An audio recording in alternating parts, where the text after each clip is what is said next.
Google Alerts. You just Google Alerts and then you get a page like this. You have to be signed into your Gmail email account.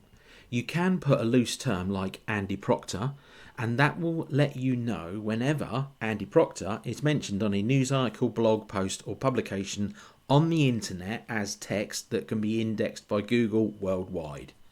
So you do have to refine it a bit. ADD Workshop plus Suffolk, both in speech marks.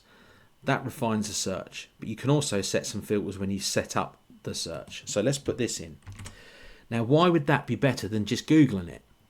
It gives you an alert when something specifically is posted around that. So if you just Google Planning Permission Ipswich, you get the council's kind of main website about planning applications.